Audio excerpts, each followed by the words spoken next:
আসসালামু আলাইকুম, welcome back to school of English by Mushfika. আজকের ক্লাসে আমরা লাই শব্দটার ব্যবহার দেখব। লাই এর অর্থ মিথ্যা বা মিথ্যা বলা, আবার লাই এর অর্থ শুয়ে থাকা বা পড়ে থাকা।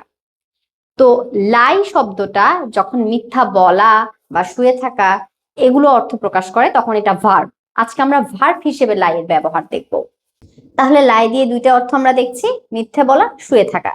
এখন প্রেজেন্ট ইনডেফিনিট টেন্সে দেখো, লাই LIE লাই, আবার LIES লাইস।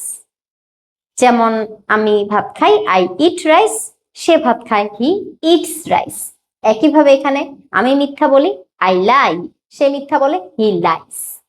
তাহলে লাই যদি প্রেজেন্ট ফর্মে লাই লাইস আসে, শুয়ে থাকা প্রেজেন্ট ফর্মে lie lies. The child lies, শিশুটি শুয়ে থাকে। The child lies with his mother, শিশুটি তার মায়ের সাথে শোয়ে।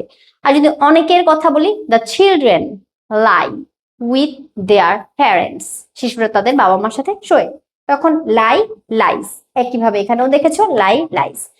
Present tense done. এখন আমরা পাস্ট টেন্স দেখব। পাস্ট টেন্সে LIED, এটা হলো পাস্ট ফর্ম। ঠিক আছে, লাইয়ের past form lied. The child lied to his parents, শিশুটা তার বাবা মাকে মিথ্যা বলেছিল। The child lied to his parents. এখানে কি হবে? এখানে তো প্রেজেন্ট ফর্মে ম্যাচ করেছিল, তাহলে পাস্টে কি হবে বলো তো? পাস্টে লিখে দিচ্ছি, এটা পাস্ট, লে হবে। পাস্টে লে, শুয়েছিল বা পড়েছিল, এটা অর্থ বুঝায় lay. The child lay on the sofa, শিশুটা সোফায় শুয়েছিল। আবার the child lay with his parents, শিশুটা তার বাবা মার সাথে শুয়েছিল।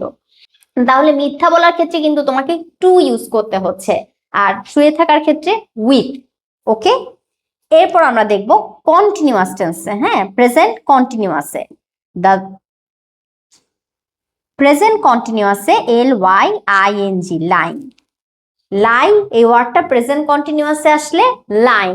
দ্য চাইল্ড ইজ লাইং, শিশুটা মিথ্যা বলছে। The child is lying to his mother, শিশুটা তার মাকে মিথ্যা বলছে। আর এখানে একই হবে।